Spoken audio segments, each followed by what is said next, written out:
year for Austin. After a promising start, the Acoustic came out flat and were blown out by their Texas rivals, Dallas Desire. After that, questions began to rise about the coaching staff.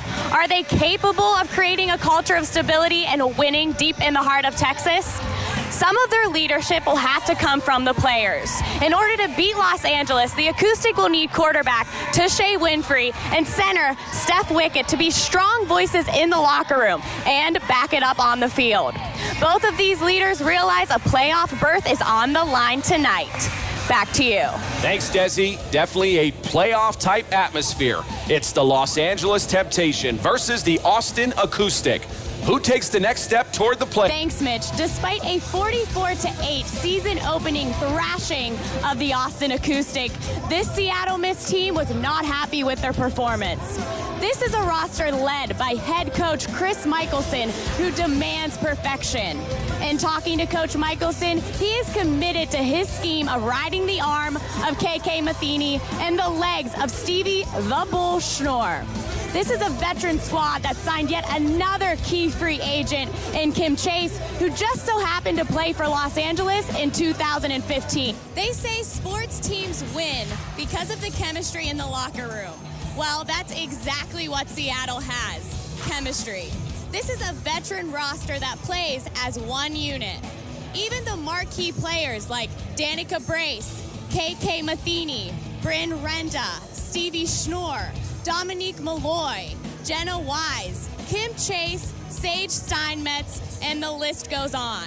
They all have the ability to play as one collective unit on the field. In speaking with them and their coaching staff, they truly believe that has been the difference and why they have a shot at a second Legends Cup championship. Thanks, Desi. We are now moments away from the Legends Cup rematch. It's the Chicago Bliss versus the first place Seattle Mist. Kickoff is next. And that's Courtney White being tackled by Tiffany Zimmerman. In fact, we visited with number 13. Tiffany, being a native girl from Texas, how important is it to play in the first ever Texas Bowl? It's absolutely incredible. You know, for a long time we used to have the UT and A&M game, and that kind of dissipated, and then UT lost its luster. So to be a team coming in from Austin to face our new franchise, Dallas, as well, as I couldn't ask for anything more. You can feel the excitement in this arena. This is going to be one of the great rivalry games in the LFL. And somebody gets a big boot at the end of this. And speaking of a boot, look at this. This is not the first time we've seen these two go after it. You want to talk about a rivalry. They are setting the tone early here in Dallas. Back to LFL football night. Before we get underway, we go down to the field with Desi Mitchison. Thanks, guys. I'm with Michelle Angel, Dallas Desire quarterback. Michelle, there's been some impressive quarterbacks in Big D like Staubach, Aikman, Romo. Does this put added pressure on you tonight? A little bit. You know, Texas takes football very seriously. So we're just out here to, you know, give them a show and show them how much we got. This is a Texas Bowl, baby. Let's go. Nice. Back to you guys.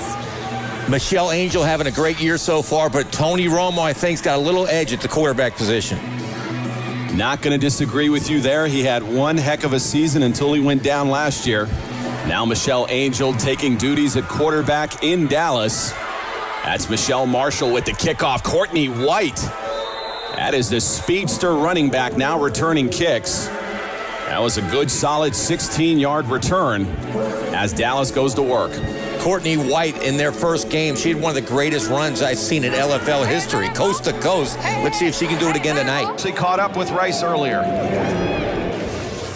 Between the two of you, who's the better trash talker? I would definitely say that I am the bigger trash talker, but she is the quiet riot. So just like the way we play football together, our intimidation factor is the same. She doesn't have to say anything, and the girls are afraid, and I just like to talk a lot. So it's convenient for me. So we get the job done. Two great players on a great defense. A toss play to Lindsay Noble, getting leveled by Kim Perez. And that should take us to a media timeout. Through nearly 3/4 of football, it has been all Chicago.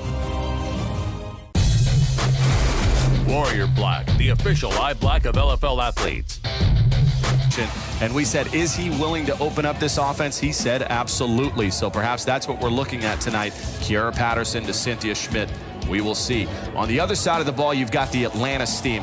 Here's a team fully in the driver's seat of their season, coming in 1-0. And for a closer look at the Steam, we go down to the field with Desi Mitchison. Thanks, Mitchell. Atlanta realizes they need to win this game. If they win, they'll be guaranteed a playoff run.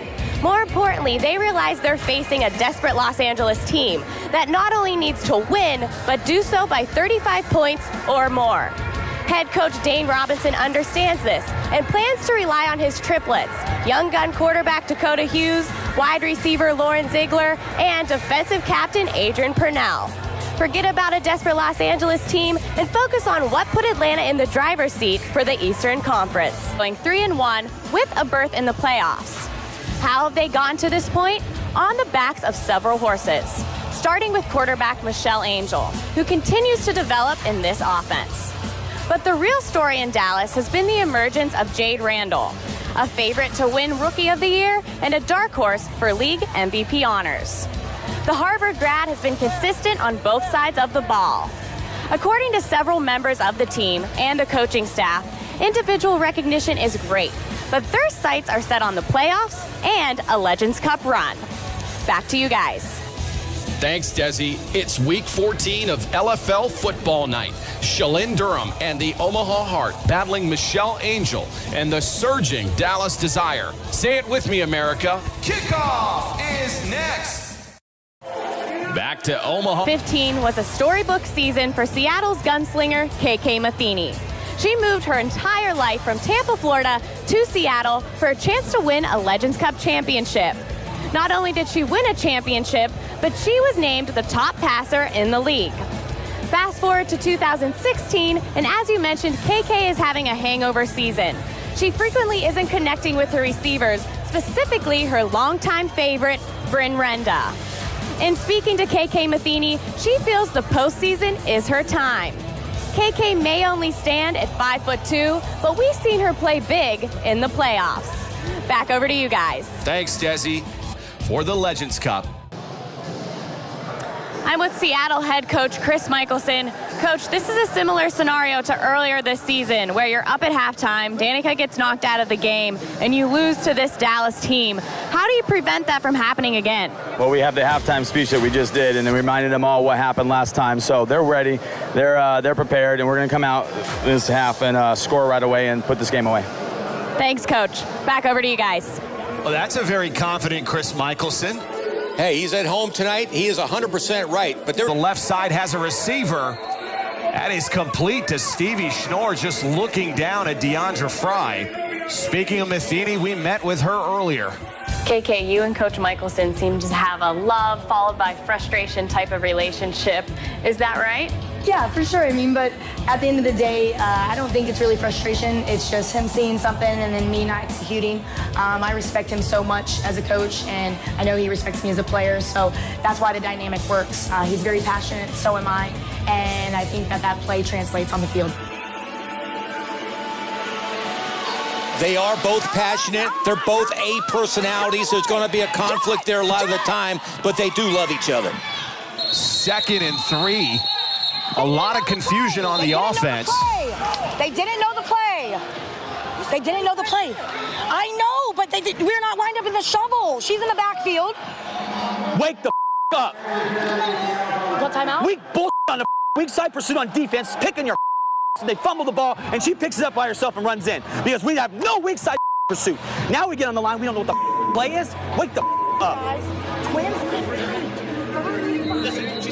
There's that dynamic we talked about. There is no love loss if you don't do something right on that field. Coach Michelson does not care if you won a Legends Cup last year. Oh, he is a detailed person. He's a perfectionist, and this is the Legends Cup. He hates when people are not prepared. That somebody didn't know the play at the line of scrimmage, that is unacceptable. That is a reverse setup to Stevie Schnorr now in the flat. That was an awkward-looking shovel pass. That's reason can't seem to beat another. Think of the Boston Red Sox losing to the New York Yankees all of those years in Major League Baseball. Well, that team in the LFL is the Atlanta Steam. They've lost all 5 games against the Chicago Bliss, including last season's Eastern Conference Championship. So how much does it bother Atlanta or make them feel defeated? In talking to 2 of the team's veteran leaders, Adrian Purnell and Dakota Hughes, they both said that is not a factor for tonight's game because they have the lineup that can beat Chicago. Back to you guys. Thanks, Desi. 40 minutes of football determines who wins the Eastern Conference. Will Dakota Hughes and the Atlanta Steam finally overcome the curse? Or are Jacinda Barkley and the Chicago Bliss headed to the Legends Cup? Kickoff is next. Thanks, guys. I'm with Chicago head coach Keith Hack. Coach, no one expected you guys to be down 25-8 to a team that you've beat in all of your previous matchups. What's going on? It's turnovers. It's all about turnovers. We turned the ball over twice. Once in the red zone, one right here where the quarterback got sacked and fumbled. You know, we're down 2-0 in a turnover battle. You can't have that, you know, and they had a jump ball on a 4th and long. They're getting the breaks right now, and we got to turn it around. So we're going to make a game of it in the second half, and we're going to come back and win. Best of luck in the second half. Back over to you guys. That is classic Keith Hack. He knows how to adjust at halftime. If the wind's not blowing his way, he knows how to adjust to sails better than anyone in the LFL. I expect Chicago to make some run here in the second half. That is a squib kick by Lauren Ziegler, fielded by Christelle Harris. Look at Harris in the open field take a pretty good shot. That was a return of 11 yards, setting up Chicago at about the 16-yard line. Keith Hack made a great point. Turnover